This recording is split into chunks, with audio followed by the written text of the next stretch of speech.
Resist much, obey little.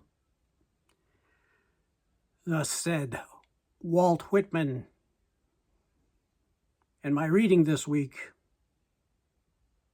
seems to resemble that advice.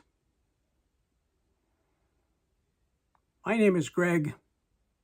This is Ghost Readers in the Sky, and it's time for another reading roundup.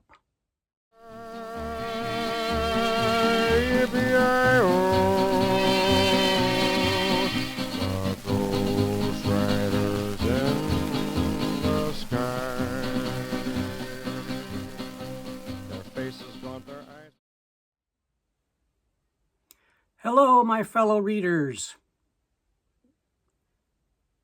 This has been a week of ups and downs,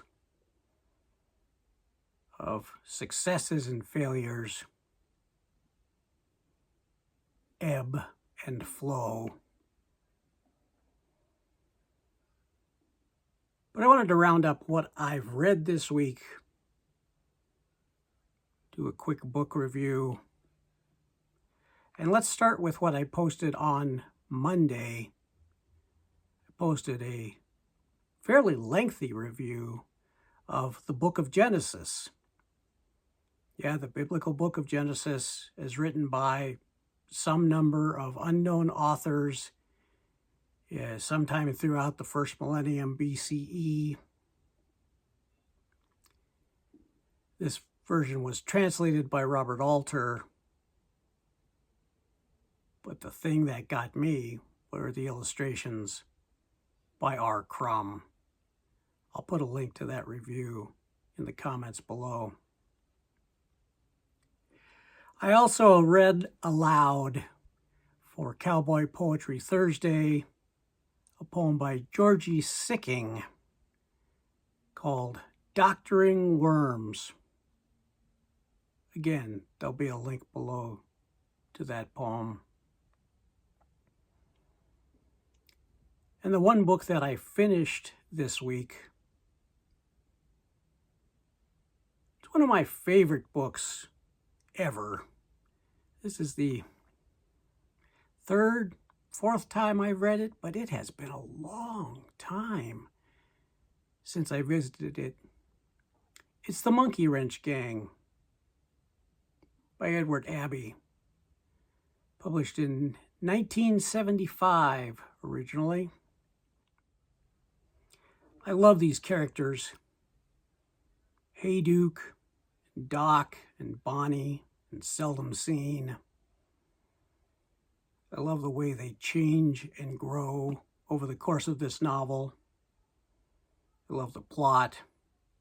I love the prose. I love the description of the desert Southwest.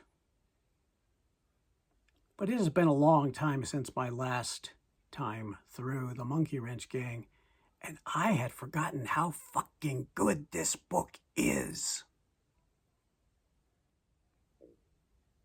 There may be spoilers ahead. This book is split into really two parts.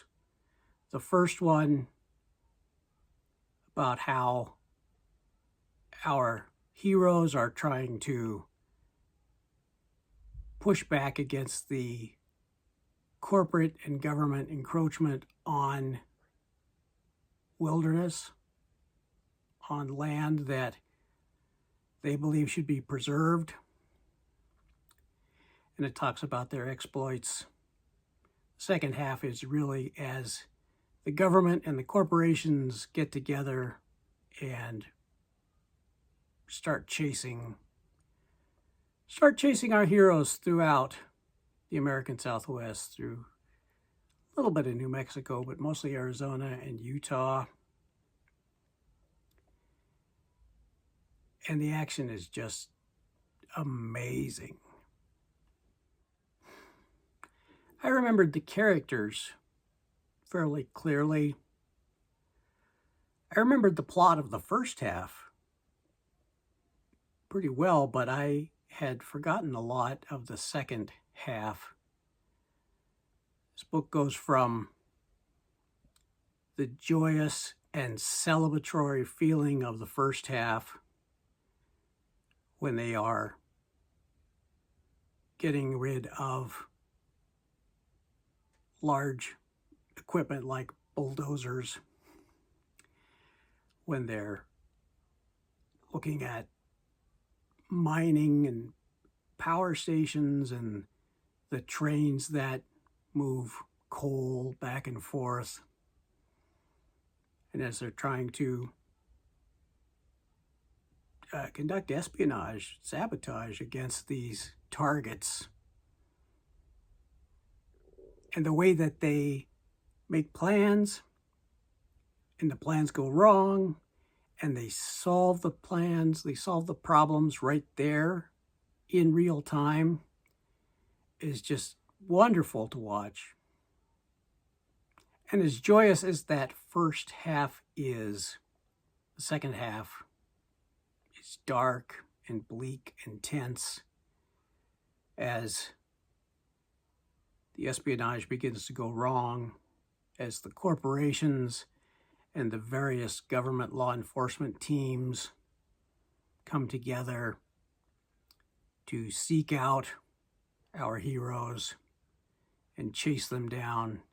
The chase is amazing.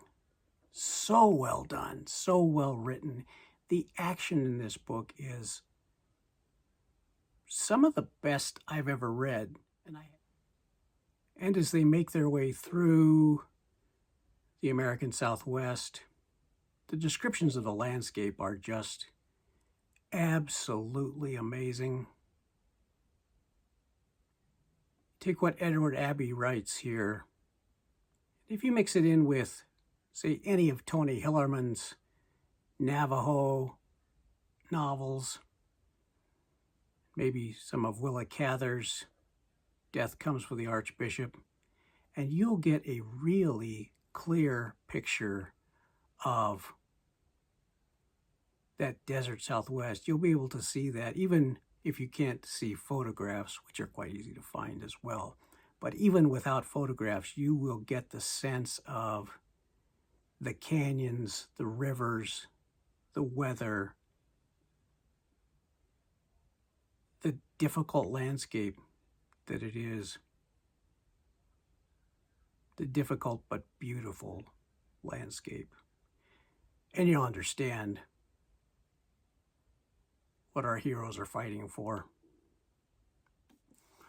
One of the reasons I read this again after so many years was that I've shown you this. I got this copy of the Monkey Wrench Gang illustrated by R. Crumb. That cover photo of them waiting for the coal train to come by from the strip mine. Bonnie's hands on the detonator. Really nicely done. Robert Crumb did a drawing for each of the chapter headings, and then he did some other larger drawings throughout here. And I'm just going to show you a few. So when we first meet Doc and Bonnie, they are working on what they call their highway beautification program, where they chop down, burn down billboards. And so here we have Doc at a billboard beautifying the highway.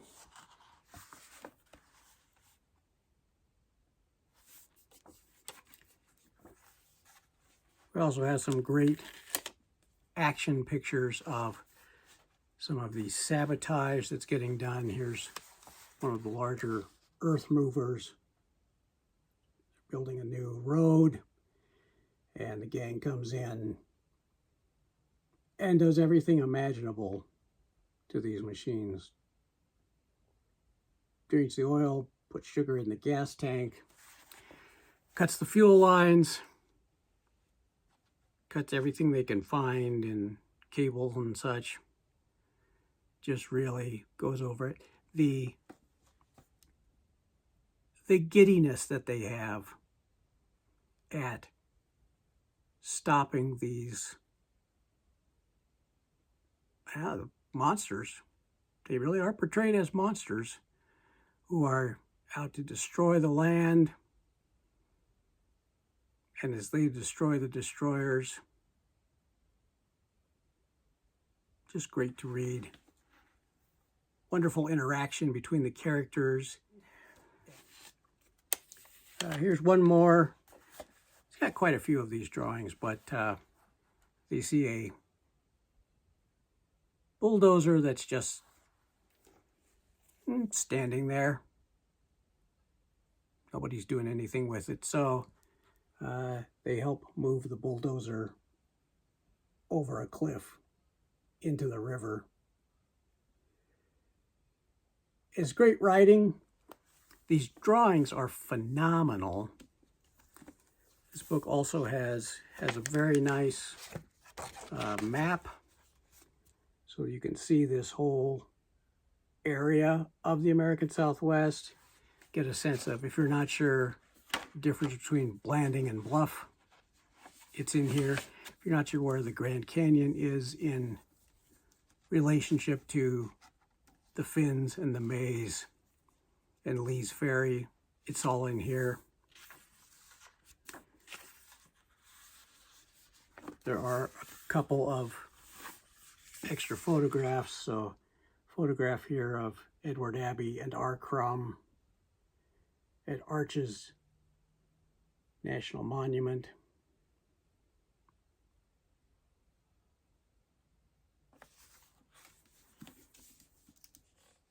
And just another really great picture of two of them again.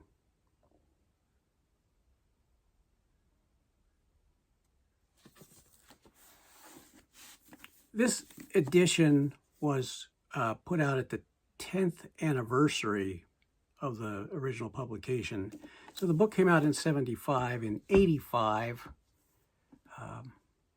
was Ken Sanders from Ken Sanders Rare Books in Salt Lake City, who contacted R. Crumb and asked if he would like to do the drawings for the 10th anniversary edition.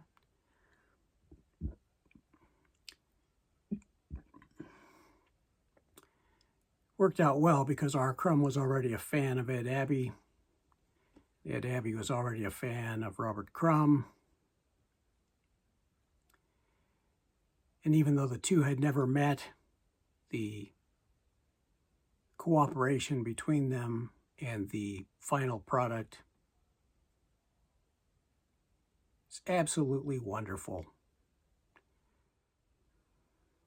With the illustrations by R. Crumb, this becomes a near perfect novel. I just love everything about it. I highly, highly recommend it. And I think it's going to make sense, especially if you're the kind of reader who enjoys books that are focused on adventure, or the American West, or crime, or preserving and protecting nature, about espionage, about challenging corporations, about fugitives, about anarchism or activism. Any combination of those in this book, I think, will really resonate with you, just like it did with me. And that, my fellow readers, is the reading roundup for this week. Thank you so much for tuning in, and until next time, my name is Greg. This is Ghost Readers in the Sky. Yippee-yi-yi.